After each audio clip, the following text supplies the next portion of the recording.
Assalamualaikum warahmatullahi wabarakatuh. Ikhwani fid din wa akhwat fillah, azakumullah. Tentang masalah membaca surah Al-Ikhlas atau surah-surah yang lainnya, memang ada disebutkan keutamaan-keutamaan, tapi ini harus berdasarkan riwayat yang sahih. Jadi kalau ada riwayatnya ya kita ambil, tapi kalau riwayat itu dhaif nggak boleh. Nabi pernah menyebutkan tentang keutamaan seperti keutamaan surah Al-Baqarah. Itu kalau dibaca di rumah maka setan itu akan lari dari rumah yang dibacakan surah Al-Baqarah. Nabi SAW pernah menyebutkan tentang disunahkannya membaca surah Al-Kahfi di hari Jumat. Kemudian juga disebutkan tentang membaca surah Tabarak, itu akan menghindarkan seorang dari azab kubur. Tentang surah Al-Ikhlas disebutkan bahwa surah Al-Ikhlas itu sepertiga Al-Quran karena isinya adalah tauhid. Tapi apa yang disebutkan tadi itu nggak ada riwayat yang seperti itu. Membaca Al-Ikhlas 100 kali faedahnya ini, faedah nggak ada dalam riwayat, tidak ada. Makanya yang paling penting yaitu bagaimana kita memahami surah Al-Ikhlas itu dalam rangka mentauhidkan Allah SWT, menjauhkan segala macam bentuk kesyirikan. Karena ini sepertiga Al-Quran, Nabi menyebutkan bahwa Al-Ikhlas itu sepertiga Al-Quran, dan kita baca sesuai dengan apa yang dibaca oleh Rasulullah SAW. Seperti di waktu pagi, setiap selesai sholat kita baca 1 kali Al-Falaq, 1 kali An-Nas, 1 kali, kemudian ayat kursi. Itu setiap selesai sholat yang wajib.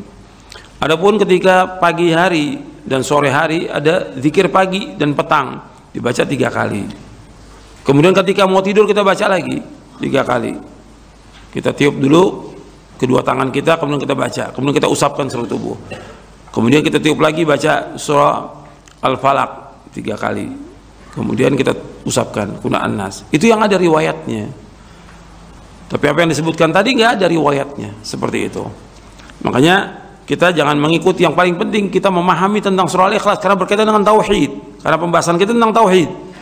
Bagaimana kita mengikhlaskan ibadah itu hanya kepada Allah, menjauhkan segala macam perbuatan syirik, dan kita mensucikan Allah bahwa Allah itu nggak butuh kepada apapun juga. Qul huwallahu ahad, Allahus samad, lam yalid wa lam yulad wa lam yakul lahu kufuwan ahad. Jadi Allah itu esa, Allah itu tunggal. Allahus samad, Allah tempat seluruh makhluk ini bergantung. Seluruh makhluk ini menuju kepada Allah. Semua mengharap, meminta hanya kepada Allah. Seluruh makhluk semuanya. Kemudian lam yalid wa lam yulad, Allah tidak melahirkan dan tidak dilahirkan. Itu menunjukkan bahwa Allah itu maha sempurna. Allah tidak melahirkan dan Allah tidak dilahirkan. Makanya orang mengatakan Isa itu anak Tuhan, nggak ada dan nggak boleh. Ini syirik yang besar, penyekutuan kepada Allah. Walam yakun lahu kufuwan ahad, Allah nggak sama dengan makhluknya. Artinya Allah nggak sama, nggak sebanding, nggak setara dengan apapun juga. Laisa kamitslihi syai'un wa huwas samiul basir. Allah nggak sama dengan sesuatu, dan Allah itu maha mendengar dan Allah itu maha melihat. Itu wajib kita yakini. Makanya surah ini dibaca oleh Nabi SAW. Surah Al-Kafirun dan surah Al-Ikhlas dibaca sebelum kita sholat subuh. Itu sholat 2 rakaat yang lebih baik dari dunia dan seisinya, 2 rakaat sebelum subuh. Yang kita baca Qul ya al-kafirun, Qul huwallahu ahad.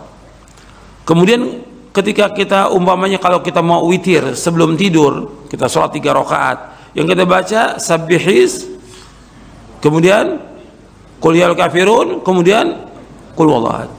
Artinya di akhir kita sebelum tidur kita baca itu, kemudian waktu kita bangun tidur sebelum sholat subuh baca itu lagi. Menunjukkan pentingnya 2 surah ini, Al-Kafirun dan surah Al-Ikhlas. Tapi membaca 100 kali atau 1000 kali nggak ada nasnya, nggak ada dalilnya. Jadi itu tentang orang yang menyampaikan demikian ya karena umumnya karena kebodohan, karena ketidaktahuan. Yang paling penting kita mengamalkan untuk diri kita dan keluarga kita, itu paling penting. Apa yang kita tahu kita amalkan, dan kita wajib belajar tentang agama ini. Adapun soal masalah ulama itu keliru atau salah, biar ulama yang lain menegur, biar ustadz yang lain. Jangan antum sebagai talibul ilm. Saya pikir cukup sampai di sini. Wassalamualaikum Muhammadin SAW wa akhiru da'wana alhamdulillahi rabbil alamin. Assalamualaikum warahmatullahi wabarakatuh. فقلت استغفروا ربكم إنه كان غفارا